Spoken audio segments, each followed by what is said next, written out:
Doutor João Paulo, seja bem-vindo aqui ao nosso programa. É uma satisfação imensa recebê-lo aqui no Manhã de Notícias. Obrigado, Michele. Bom dia a toda a audiência aqui do Manhã de Notícias, né? E vamos ver o que a gente pode ajudar. Falar de veterinária é sempre um prazer.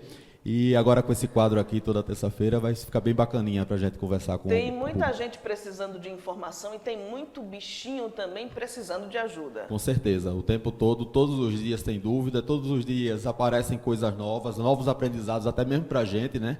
E é bom porque a gente dá uma explanada no que diz respeito à nossa realidade aqui na região, né? A gente tem muita coisa de literatura que a gente usa, mas que é de uma abrangência muito grande. Nós temos um país que é continental, muitas informações a gente tem com relação a uma coisa muito global. E aqui, nessa conversa que a gente tem aqui agora, a gente pode direcionar um pouco mais a nossa realidade, trazer a nossa situação aqui. Naquela última conversa que a gente teve, com sua presença aqui, acho que 15 dias atrás, né?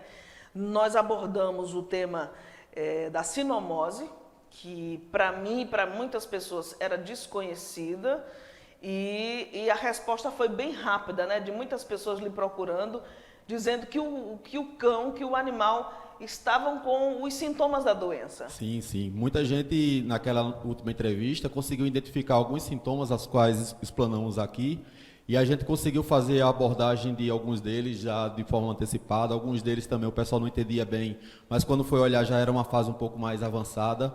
Mas o que a gente pretendia, a gente conseguiu, que era levar a informação, levar uma maior visão com relação ao que estava acontecendo com os bichinhos. Agora, doutor João Paulo, uma outra doença também causada nos animais e pelos animais é a esporotricose, geralmente em gatos, né? Isso, é uma doença que pode acometer, é uma zoonose, né? Ela pode acometer outros animais, inclusive a nós, humanos, né? E, assim, a sinomose, que queira que não, era uma doença antiga que a gente falou e, na verdade, a gente levou a lembrança para muitas pessoas e tal. A gente reativou a memória de situações que viveu-se anos atrás. Já a esporotricose é uma situação diferente. Era uma doença que tinha um conhecimento melhor no sul do país, e essa doença acabou com o passar do tempo sendo importada. A gente percebe também, a gente começa a notar que alguns fatores climáticos também têm favorecido a proliferação do fungo, algumas questões de controle de população que é meio negligenciada pelo setor público, está fazendo com que muitos animais tenham aparecido nas ruas, contaminando o solo, contaminando de forma direta outros animais e contaminando, infelizmente, também as pessoas. Tem cura a esporotricose? Bom, a esporotricose, ela sendo diagnosticada o mais precoce possível, a gente consegue um bom índice de cura, né? A gente sabe que o fungo tem evoluído e as drogas, elas estão meio estagnadas. A gente tem usado medicamentos que são usados desde o princípio, sempre o mesmo medicamento. Isso acaba levando a uma resistência maior por parte do fungo com relação aos fármacos que usamos, né? Dependendo do grau de disseminação que exista no animal, né, o gato ele tem uma sensibilidade maior com relação a isso, a gente pode obter a cura ou não.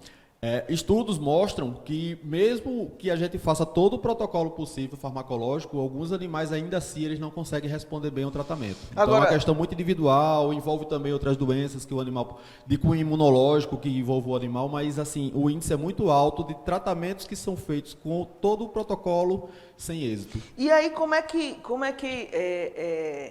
a pessoa que tem um gato em casa, porque geralmente a esporotricose ela dá nesse tipo de animal, né? Nos gatos. Isso. Como é que ela começa a surgir, né? Como começa essa doença nos gatos? Como é que a olho nu a gente pode detectar? Epa, isso aqui já é o primeiro sinal dessa doença. Isso. Assim, antigamente a gente chamava, essa doença inclusive é conhecida como a doença do jardineiro. Os gatos, por terem o hábito de fazer as suas necessidades fisiológicas e enterrar, né, eles criam o hábito de fazer escavações, né, e nesse solo onde eles fazem as escavações, se por um acaso tiver matéria orgânica, o fungo ele se desenvolve muito bem naquele espaço, naquele ambiente, né? Então a forma principal do gato contrair antigamente era através dessa forma que o gato lida com relação às suas necessidades.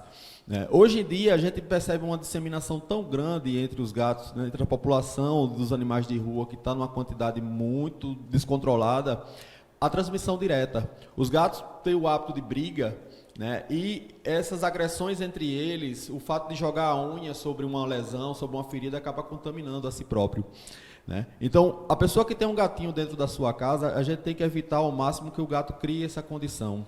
A gente ter a caixinha de areia para eles, a gente fazer a castração desses animais de forma mais precoce. A castração hoje é o método mais, digamos assim, efetivo no controle da proliferação dessa doença. A telagem também do ambiente, para que evite que esses gatos tenham contato com outros, para que tenham contato com o solo. Tudo isso é fator que faz com que a gente evite que nosso gato tenha a esporotricose. Tem uma pergunta aqui, o seguinte: quais os sintomas da esporotricose em humanos?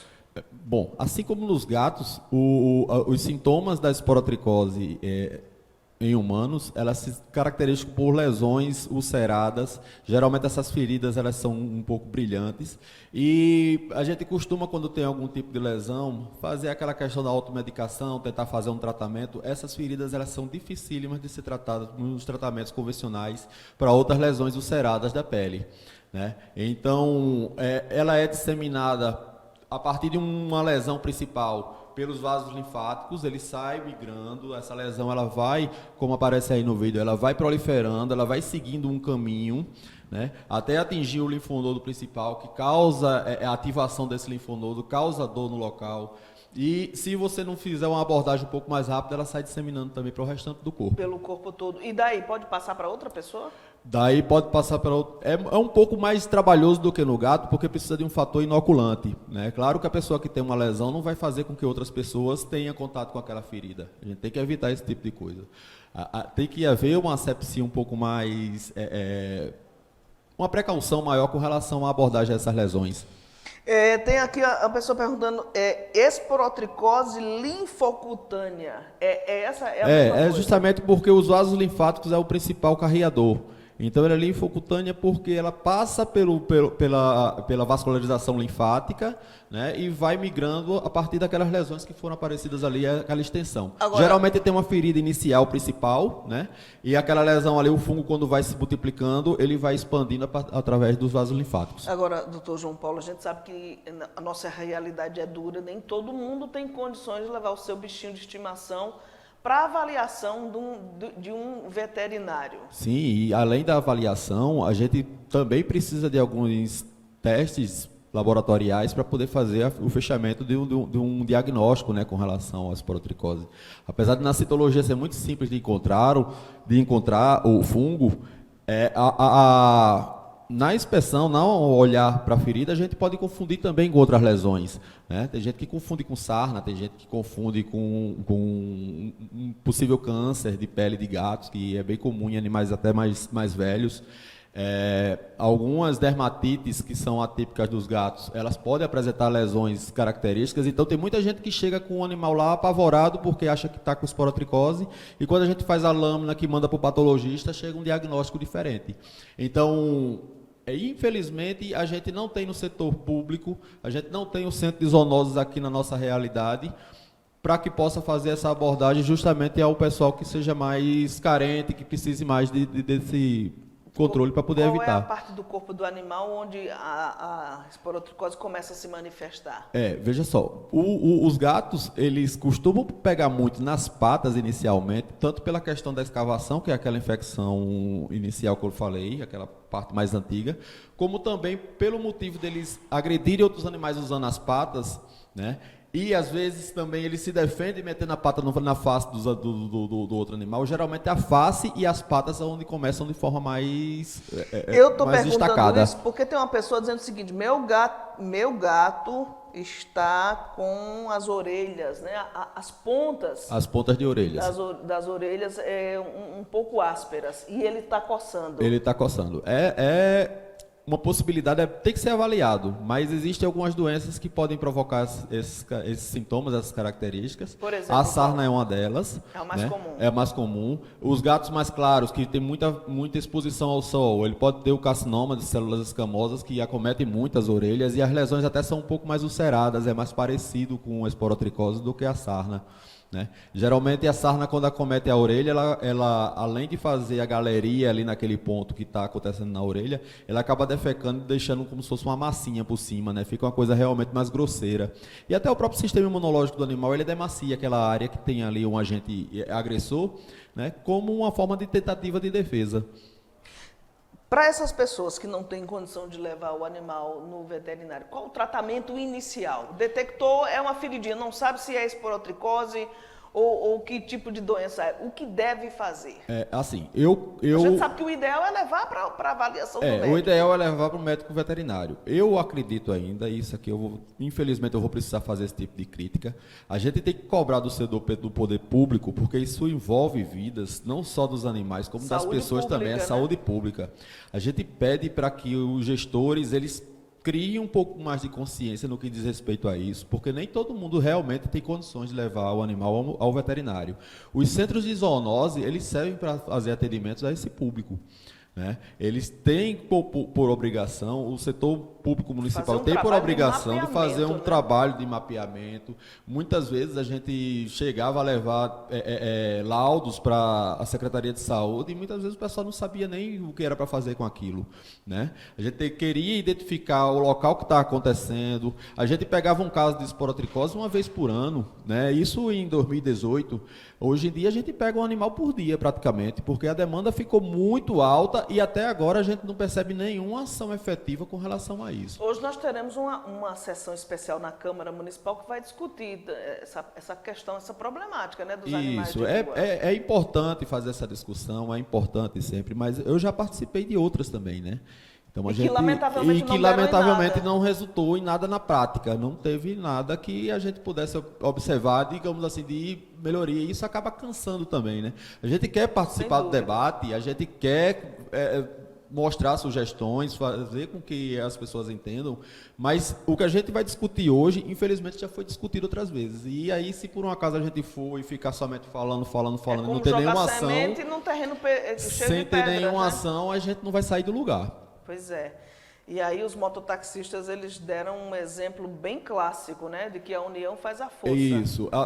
Eu recomendo sempre às pessoas que têm uma condição, chega lá e diz, eu não tenho condições de fazer o exame. Eu peço para que pelo menos o pessoal vá até o setor de saúde da prefeitura, vigilância epidemiológica, eu não sei nem quem é que está lidando com essa situação, mas que eu acho que forçando um pouquinho, talvez eles abram o coração e tentem abrigar essas pessoas que estão precisando muito dessa ajuda. Pois é, doutor João Paulo, o senhor atende na Casa de Campo Bichos e Plantas aqui na cidade de Guarabira. Isso, daqui a pouquinho eu estou por lá, né?